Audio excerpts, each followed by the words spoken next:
নির্বাচন কমিশন বাংলাদেশ জামায়াতে ইসলামীর নিবন্ধন দাঁড়িপাল্লা প্রতীক সহ আনুষ্ঠানিকভাবে ফিরিয়ে দিল। বিগত আওয়ামী লীগ সরকারের সময় দলের নিবন্ধন হারায় বাংলাদেশ জামায়াতে ইসলামী। সে সময় নিবন্ধন ফিরে পেতে আইনি লড়াইয়ে তৎপর হতে পারেনি দলটি। মঙ্গলবার নিবন্ধন ও প্রতীক পুনর্বহালের প্রজ্ঞাপন জারি করে ইসি জানায়, উচ্চ আদালতের রায়ের আলোকে 2018 সালে জামায়াতের নিবন্ধন বাতিল সংক্রান্ত আগের প্রজ্ঞাপনটি বাতিল করা হয়েছে। দলটির নিবন্ধন ও প্রতীক ফেরত দেওয়ার সিদ্ধান্ত হয়েছে কমিশনের 4 জুনের সভায়। 5ই আগস্ট পট পরিবর্তনের পর নতুন করে নিবন্ধন ও প্রতীক ফিরে পেতে আইনি লড়াই শুরু করেন জামায়াতের আইনজীবীরা। 1 জুন আপিল বিভাগের রায়ে জামায়াতের নিবন্ধন ও দাঁড়িপাল্লা প্রতীক ফিরে পাওয়ার পথ খুলে যায়। দলটির আইনজীবী শিশির মনির বলছেন, গণতান্ত্রিক রাজনীতিতে জামায়াতে ইসলামী অগ্রণী ভূমিকা পালন করবে। বাংলাদেশ নির্বাচন কমিশন বাংলাদেশ জামায়াতে ইসলামীর নিবন্ধন দাঁড়িপাল্লা প্রতীক সহ আনুষ্ঠানিকভাবে ফিরিয়ে দিল।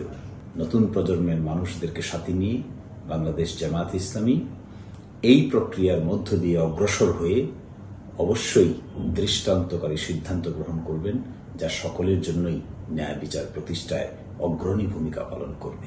গণতান্ত্রিক রাজনীতিতে গঠনমূলক ভূমিকা পালন করবে, এটি সকলেরই প্রত্যাশা।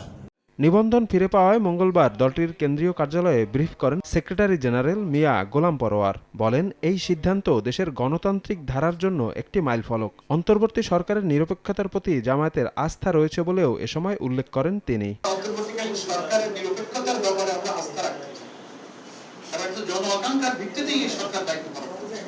আমরা আশা করব নিরপেক্ষভাবে দায়িত্ব পালনের জন্য জাতির প্রতি কৃত যে অঙ্গীকার এই সরকারের, তিনি সেই অঙ্গীকার প্রতি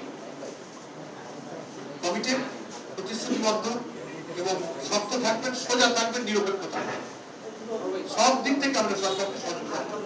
2013 সালে হাইকোর্টের রায়ে জামায়াতের নিবন্ধন বাতিল হয়। এরপর দাঁড়িপাল্লাকে বিচার বিভাগের ন্যায়ের প্রতীক হিসেবে সংরক্ষণের সিদ্ধান্ত নেয় সুপ্রিম কোর্ট। কিন্তু জামায়াতের আইনি লড়াইয়ের ধারাবাহিকতায় 2024 সালের 1 জুন হাইকোর্টের রায় বাতিল করে ইসিকে চূড়ান্ত সিদ্ধান্তের এখতিয়ার দেন আপিল বিভাগ। এ নিয়ে দেশে নিবন্ধিত রাজনৈতিক দলের সংখ্যা দাঁড়ালো 50। তবে প্রতীক তালিকায় দাঁড়িপাল্লা এখনও না থাকায় ইসি জানিয়েছে, বিধিমালা সংশোধনের মাধ্যমে নতুন করে প্রতীক যুক্ত করে শিগগিরই গেজেট প্রকাশ করা হবে। শফিক মুন্সি, সময় সংবাদ, ঢাকা।